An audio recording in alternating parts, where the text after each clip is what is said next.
In this video, you're going to learn about the Roland DJ707M and specifically whether it's for you. I'm going to focus on the features which are unusual, which are different and which are novel about this controller.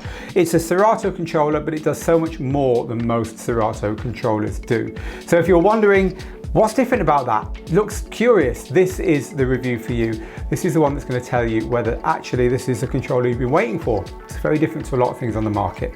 So if you enjoy this, please do subscribe to the channel so that you'll be notified when we make more videos just like this one. Okay, so what we have here is a mid to high end controller for sure. It comes in at about $999 US.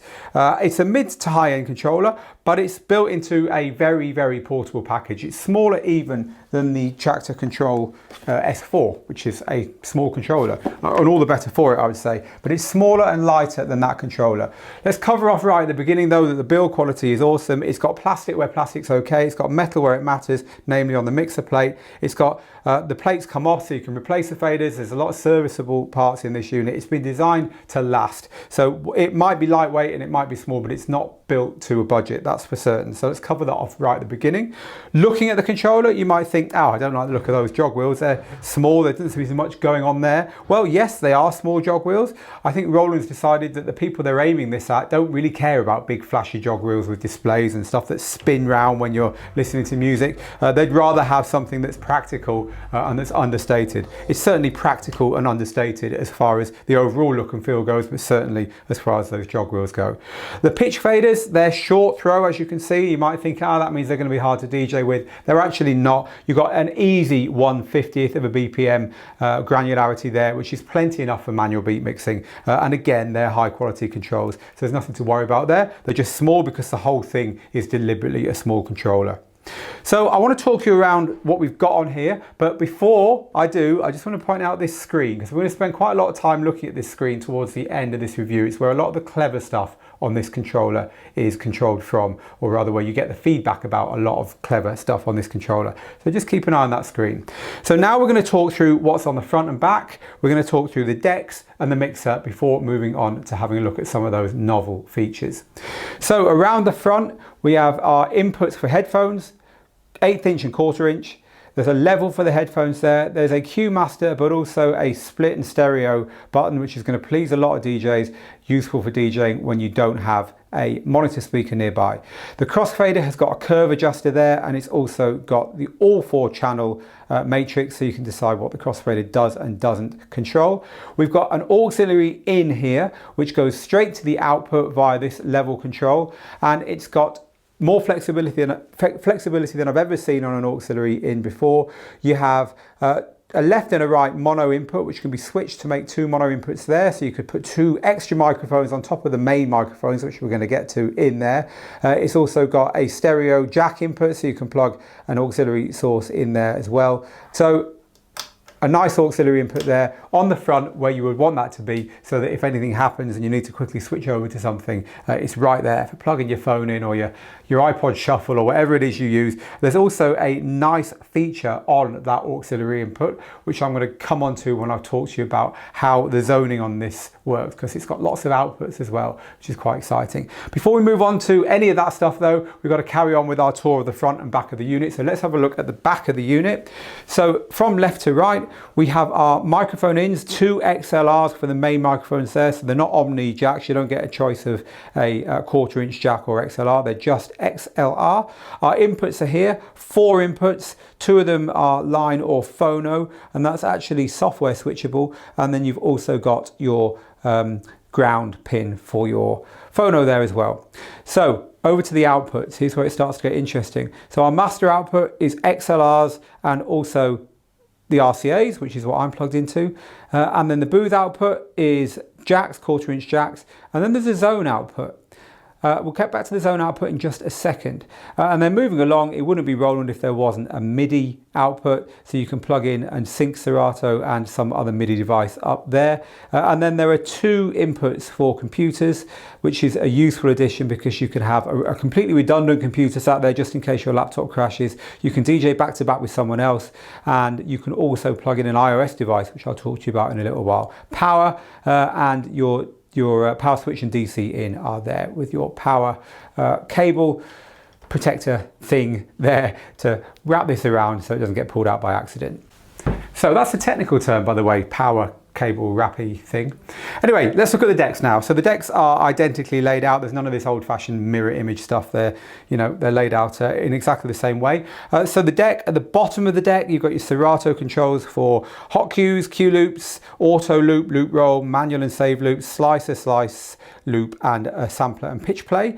You need to buy the pitch play add-on to the supplied Serato DJ Pro, the pitch and play add-on because it's not included, and also the DVS add-on if you want to use your external inputs for digital vinyl. You need to buy that as well, so that's not in the box. The box gives you the main Serato software, but it doesn't have those two add-ons, just to let you know before I forget that fact. Right, let's carry on touring around here then. So the standard cue, play, pause controls, sync button, nothing unusual there, shift button for the modifier controls, parameter buttons, which is just for cycling through things on the pads when it need be. You've got a pitch range, and you've also got a key lock here, which is with the shift button. So when you get past the short throw but very accurate pitch fader, accurate to 1/50th of a BPM when you're set to ±8%, which is plenty, so no worries there. Once you get past there, you can move on to the deck controls that select between decks 1 and 3, which are lit up in red and green. The PC control, so this lets you choose which computer is operating on either side. You can have a computer per side. So if you did have two computers plugged in and you're back-to-backing with someone, one of you would have the left-hand deck and one would have the right-hand deck. And these controls are here, PCA and PCB.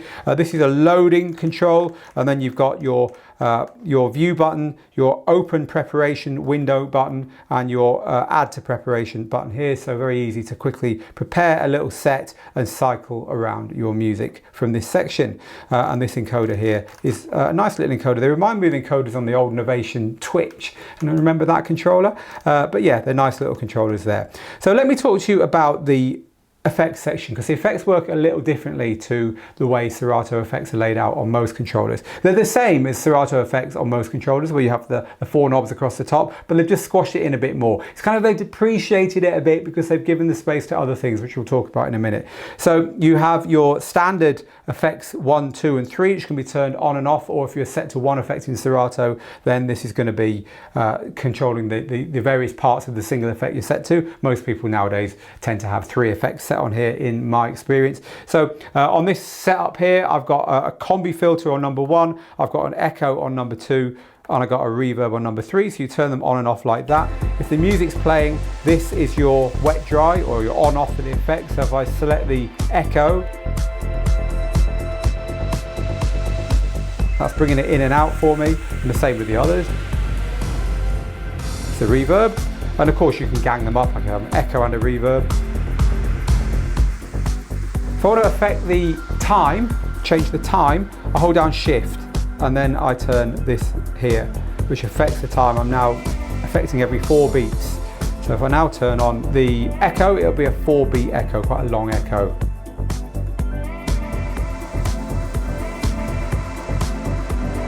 Very different sounding to a lower echo. So you've got all the control that you get over the normal Serato effects, but as I say, it's kind of shrunk down a little bit there as well. You can also put the effects over the auxiliary input, which is nice, just by holding down this button here. So that's a cool effects implementation. I liked it. These big areas at the top here are now freed up. If this was a normal big effects area, you wouldn't have these big areas here, and these are interesting, and these are what we're going to move on to when we've covered the mixer. So okay, we've looked at the front, we've looked at the back, we've looked at the decks. Let's have a look at this mixer. So to start with, we've got plastic around the edges, but here it's metal. Where it matters, it's a metal, and you can unscrew, replace the crossfader, take this plate off and service all the parts here. So the quality is here. It's the bit that's going to take the battering, which is nice. Keeps the weight down, but also keeps the unit well built. Lots of room around the crossfader. It's a buttery crossfader. People are going to be very happy with that who enjoy scratching on controllers. The up faders have got the usual little bit of resistance to them, and they feel really cool as well. So you've got your cue buttons here. You also have your filter knobs here, but they can also control effects, which I'm going to show you in a second. Then you've got low, mid and high EQs. You've got your 4 VU meters, 1 for each of the channels, and then you've got your stereo VU meter in the middle.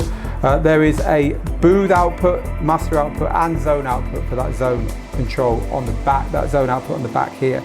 So you've got all those volumes there, so you can clearly see where you've got those set. And then at the top there's a matrix. So you've got line and PC for the external inputs, or the computer that you selected here or here for all 4 channels. And then you've also got the phonos on channels 1 and 2 if you've got the record deck selected. And then on 3 and 4 you've got 2 extra Roland features. You've got a Roland TR drum machine on 2, which is controlled from this deck here. It's on here, sorry, on deck 3. So on deck 3 here, it's controlled here. And then over here on deck 4, if you select the oscillator, you've got some pretty cheesy sounding, but I'll play them to you anyway. You can make your own mind up about it. Extra kind of sounds that you can drop in here. It wouldn't be a Roland device without those, right? But this stuff is definitely pushed to the back. It's just there if you need it. I do like the drum machine though. We'll come on and have a little look at that in a bit. So that's the layout of the decks.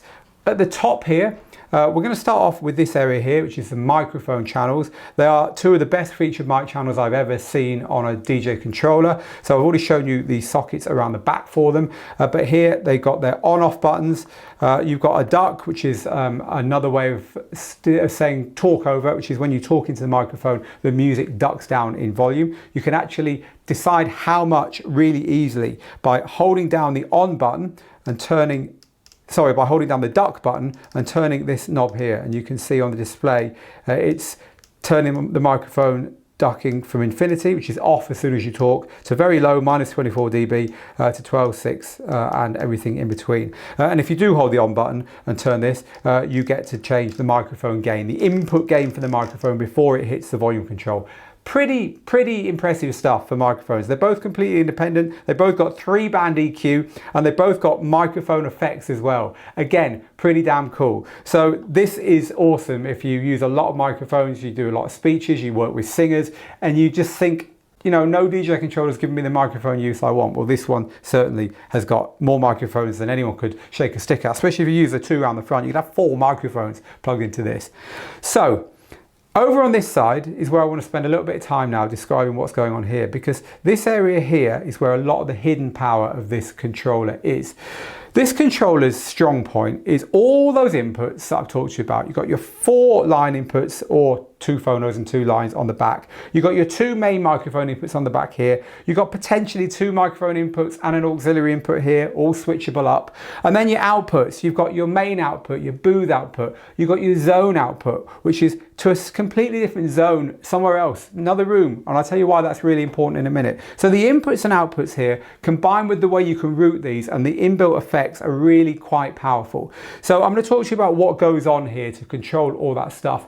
But before we do, I just want to cover off those inbuilt effects, because this is all Serato effects. These areas here, they're all Serato's effects, the ones I've shown you so far, except these ones here.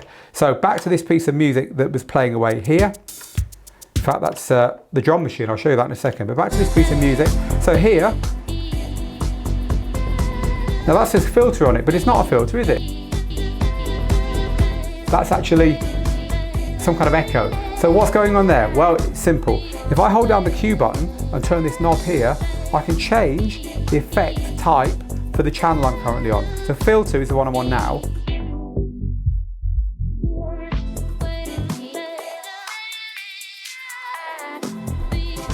But I can move to the next one. Dub echo.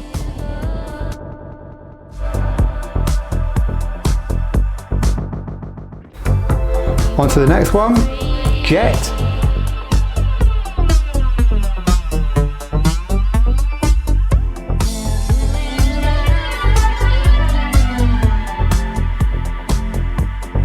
Noise.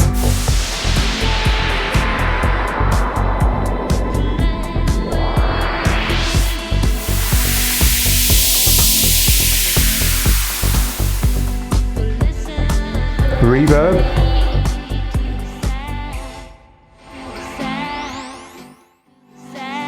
Subtle one that. Then we've got delay.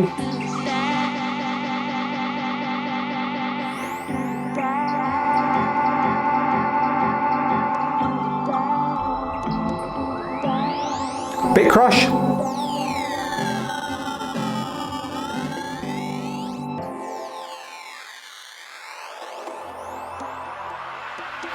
Phaser.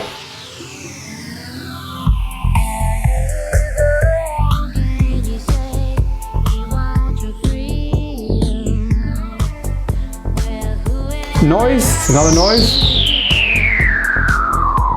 More of a kind of 8-bit analog-y noise, that one, right?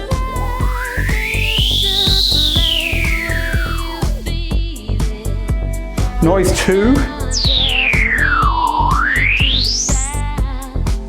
So I think that was the one we just listened to. Slicer.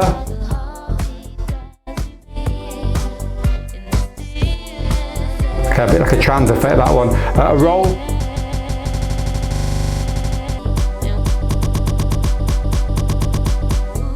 Could be good with some kinds of music, that one for sure. A roll filter.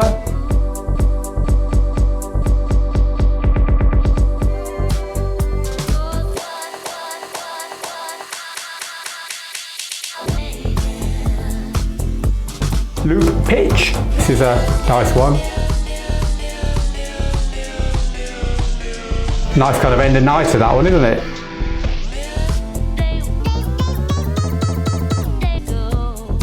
A loop filter, same thing with the filter attached.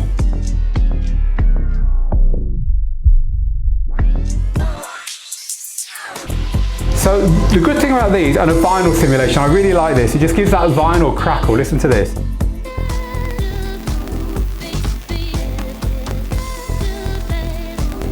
Like the original Fleetwood Mac record, isn't it? So I like that one. I think that's a lot. Yeah, that's a lot. So quickly go back to filter. So the nice thing about these is you can set them differently for each of the 4 channels. So I could have filter on one, bit crusher on another, that pitch kind of roll filter thing on another one, whatever you want. So that's powerful. They also work when your computer's unplugged. So when you're just DJing with this unit as a mixer, they're going to work there as well. So they're powerful. It's nice to have those on there. They're a great implementation. All right then, so in showing you those effects, I've begun to show you this screen. Let's carry on looking at this screen because it's pretty awesome what you've got here. So it's currently showing the BPMs for the decks I've got something loaded on. But if I hit the menu button, then it gets me into the settings here, of which there are a lot to talk to you about. So we've got scenes, scene edit, scene save, scene load. I'll come back to scenes, they're a big part of this controller. I'll talk you through the other stuff first though. So system settings, version, factory reset, backup and restore are pretty self-explanatory. Let's have a look through the system settings. So you've got 2 USBs on the back. You can set the second one to be either a Serato USB for a second laptop or generic, which means you can use it with say an iPad or something to plug in there, use the inbuilt sound card, but feed music in, say from your iPad, in order to give you another input, which is pretty cool. We've got crossfader management, we've got pad curve for your pads, pad sensitivity for your pads, the jog wheel sensitivity, and also the backspin length, which is a nice one, so you can have backspin set to how you want it to sound. There's a demo mode, LED brightness, the brightness of the overall controller. You can tone it down a bit if you're in a dark environment and you don't need it so bright, or tone it up in sunshine. Same for the LCD, you've got contrast controls here. Auto off, how long it takes before it switches off, and a couple of other input settings there as well. You can even set the control surface to be a straight MIDI controller, so you can use it to control anything if you really want. And you can set the mixer to work either as a Serato mixer, controlling Serato's built-in mixer, or as a completely standalone mixer with Serato treated as inputs. So lots of stuff you could do there, which is pretty cool. But the main thing I want to talk to you about is scenes, because there's a lot of stuff built into this that you just wouldn't know from looking at it like this until someone like me reads the instruction manual very carefully and tells you. And it's where the real power in this thing is. So bear with me now. This is geeky, but it really is worth hearing. So we've already had a little sniff of this. When you plug something into the auxiliary input here, you can have it coming out of the zone output on the back. And so that means that you could just plug in any old music here, playing out from there to another room while you're DJing with all 4 channels. But what you don't know yet is you can also set it so that whatever's going on channel 4 is also going out of the zone output, and everything else, all the other 3 channels and mics and everything, is all going on in the room that you're in. So again, you could have just like a pre-recorded mix loaded onto deck 4 playing somewhere else. How do you control that stuff? It's not on the surface. That's what scenes are all about, and that's what I want to show you now. So in the scene section, you can edit one of 10 scenes that are built in. So by going to scene load, I'll show you those 10 scenes that are built in. So in scene load, we've got standard, which is basically normal. It's what you'd expect the controller to do. Everything works how you'd think. You've got 2 room. This is set up so that you've got different stuff routed to room 2. So this setting has no microphones going on in room 2, but the microphones are going on in room 1. So they can hear the music, but they're not hearing you saying, hey, come and dance and all this stuff. It's got a deck 4 to zone. That's the one I just spoke to you about. So this will now send deck 4 off and out to the different zone output from the back. And it's got microphones going to the zone. So you can have music going here, but you can talk to people in another room using the mics. And Sound Boost I really like. Sound Boost puts a compressor over the whole output. So you can just level stuff off. If you're playing on a pretty poor PA system quietly in a bar or something, you can just give it a bit more punch. If you're mixing in stuff off the drum machine, which I'll show you in a minute, again, it will make it blend more tightly with the music you're playing if you add a little bit of compression over the outputs there. So this is pretty cool, right? But the really cool thing is you've got 6, 7, 8, 9 and 10 all empty, so you can set them to anything you want. So why would you want to do this? Well, there are 2 reasons. Reason number 1, which is what it's made for, if you DJ in various different venues, you can have your microphone settings, your mixer settings, your output settings, all programmed in, so that when you get to the venue, you press the button, it's all there. The way you have the zones, where the microphones are routed, where your zone output takes its music from, either the 4th channel or the auxiliary or whatever.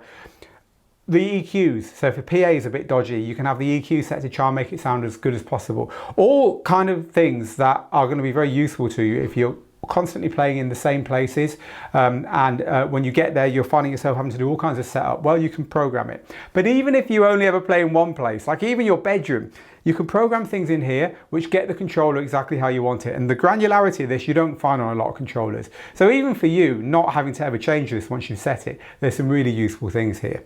What I'm going to do is go back to the scene that we're currently in and click edit, which is just the standard scene, and I'll talk you through some of those things. Let's talk through the mixer, one of the microphone channels and one of the outputs, just to give you a flavor of how this works. So, all right then, let's go to the mixer settings, and we can set on the mixer settings the filters or effects. I've already shown you a shortcut for doing this. So these don't have to all be filters. You can set them all to something different, which is what we're on now, or individually, channel 1, channel 2, channel 3, channel 4. You choose what it is you want to have on there, set it, and you're done. So that's pretty cool. Let's get out of there. So also on the mixer settings, we've got the mixer mode, could be a Serato mixer, controlling the mixer in Serato, or you could have a standalone mixer on there. The choice is yours as to why you might want to do that. Various other bits and pieces here, the DVS, you want to use CDJs, you want to use turntables, you can set your preference on there. Let's look at one of the microphones. So we've got gain on the microphone. You can alter the gain before it hits the level, just like you can alter the gain here before it hits your line faders. There is the equalizer type, so you can have an equalizer or a isolator for your low, mid and highs. There is a effect, so for the vocal effects you can set here. There's some nice effects here, nice roll-on effects here, which are worth playing with, especially if you work with a singer. You've also got low cut, so you can decide how much low cut goes on in there, which is pretty cool because quite often you get a lot of rumble in a venue and you can just pull that rumble out of the mix, save you having to mess around with using the low EQs to do that. There is a noise gate as well, which turns the mic off automatically below a certain volume. Again, a nice thing to have. A mic left, right, pan. The duck level, we've shown you that already, and other bits and pieces there to do with ducking. So that's the microphone. Let's now move away from the multiple microphone settings to one of the output settings. We've got master, booth and zone output. Let's look at the master output. So in the master output settings, you have the ability to EQ the whole output. So in other words, once everything's left your mixer and it's just about to leave, you can say, I want the EQ to be a bit different. So you've got a low EQ there. You've got a low to mid EQ with a frequency cutover.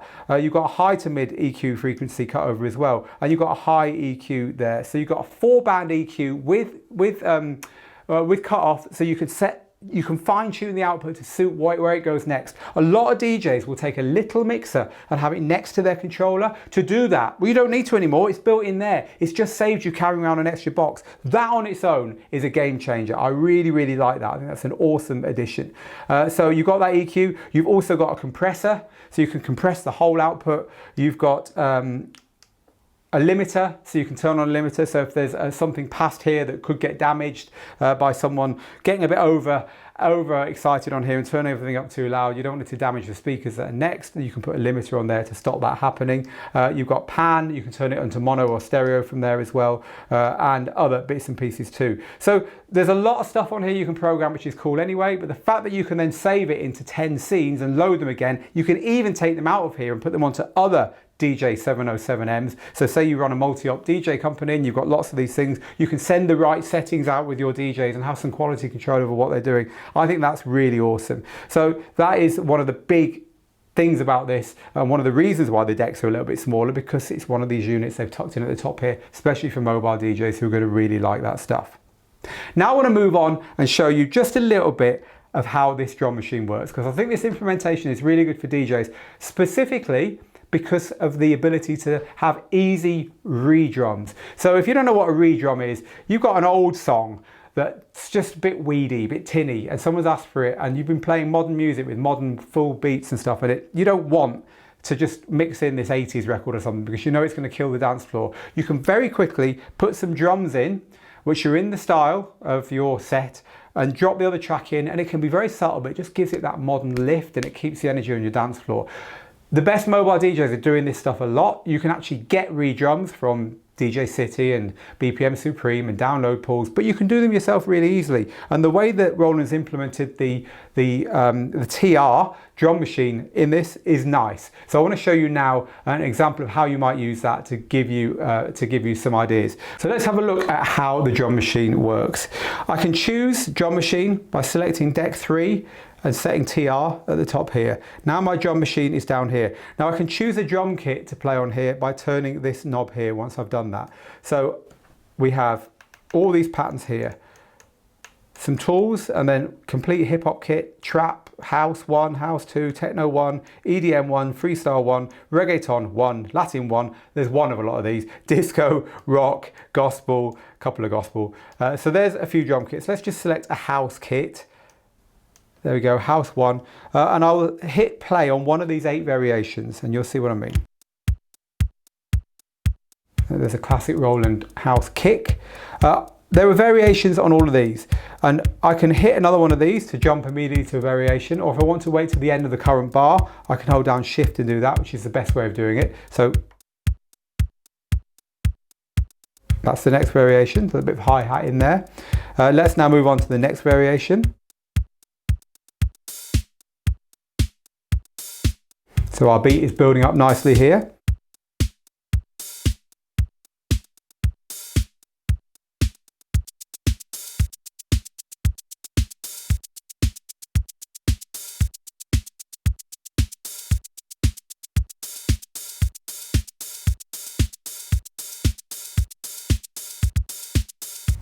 And back to the beginning. So that's pretty good, but it's the ease of use that makes this fun. Okay, so let's get that Fleetwood Mac track playing somewhere near the end. And I'm going to drop in the drum beat from the drum machine, just by getting there, getting ready to hit play.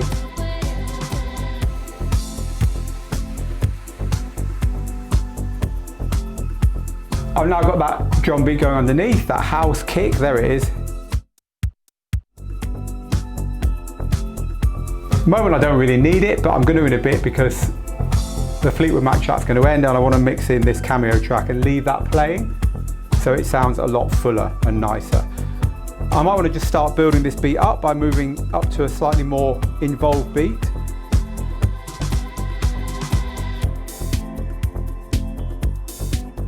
I can start to take out the Fleetwood Mac track now because I've got my beat playing there. Got my cameo track lined up here ready to go.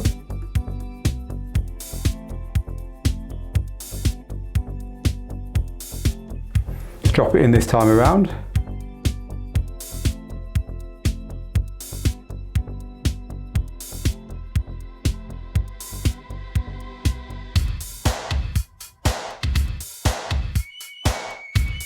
So now we've got the beat playing here and we've got the new track playing here. Fleetwood Mac track's gone. Now it just sounds normal, right?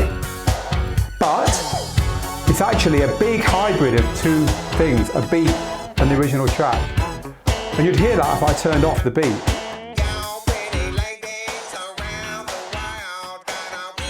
Tinny, right? That's better. So using this drum machine is as easy as just syncing it up like I did there with what you're playing anyway and dropping over the top of anything. It allows you to get away with playing stuff you wouldn't always be able to play, and also just put an outro beat on a track so it makes it easier to mix anyway. And now that I'm here, I can switch around with different beats and have some fun with it.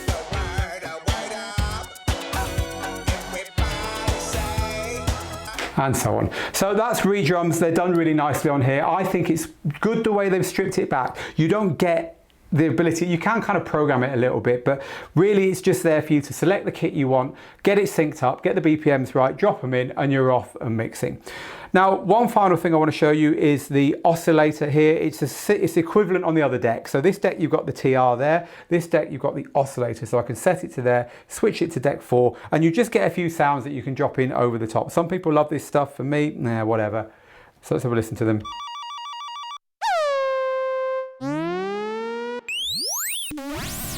I mean, to be fair, you're meant to play it over music, right?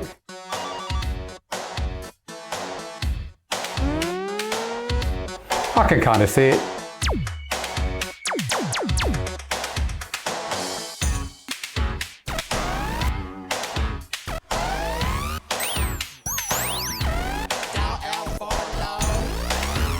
And so on. You've got those there, they're good fun, you might want to play with them. On top of Serato sampler and stuff as well. This is built in, this is hardware, you could use that even with that pulled out at the back. These are still going to work. So drum machine, oscillator, built-in effects, full standalone mixer, loads of scenes so that you can program it exactly how you want it and recall it. Insane ways of plugging things in and then sending them out in different places. Really insane. 4 microphones, all routable. You can plug in an iOS device and have it going through its own volume control down here. It actually nicks the sampler volume if you do. Or you can have 2 laptops playing through it, and it's a fully fledged sampler, fully fledged Serato controller as well. It's very, very powerful, and I hope I've just been able to show you at least some of the things that just aren't obvious when you look at this unit on the front. It's the Roland DJ707M. I think that for the connoisseur DJ, I think for the mobile DJ, the event DJ, the wedding DJ who's been doing this quite a long time and knows exactly what they want, this could be a really good purchase. For the DJ who's prepared to look past flashy lights and status big pieces of equipment and actually see the practicalities of something like this, I think it could be perfect. There were a few things I didn't like about it. Some people will just never get to grips with these small jog wheels. They just won't. Or the small pitch fader. For me, no problem at all. Some people will not get to grips with that. What I missed was a slip button. So the slip function I find a lot of fun for putting little baby scratches in and stuff and not having to worry about losing the phrasing of the tracks. It's not here. Roland say it's because their focus group said they didn't want it. I don't care. I want it and it's not there. You can program it on a button that you're not using MIDI mapping in the software. So there is a way around that. I like to have seen that in there. Apart from that though, I think they've done pretty much everything right here. Some people will look at the price and say it should be a little bit cheaper than that. Maybe one day it will be. Right now, I think it's reasonable value for all the extra stuff you get here. Remember, it's got a decent sound card in as well. It's got a 24-bit 48 kilohertz sound card, and it is made for professionals. Just because it doesn't look it because it's small and lightweight doesn't mean that it isn't. It's made for professionals with a lot of thoughtful pro features on it. So I'd love to know what you think about this. There's a full written review as well if you want to go and read a bit more about it. But meanwhile, in the comments underneath, please tell us, what do you like, what don't you like? Is this the controller you've been waiting for? Or is it just another DJ controller and you can't see what all the fuss is about? We'd love to know what you think. Meanwhile, get good, get out there and make the moments. And I'll see you again soon.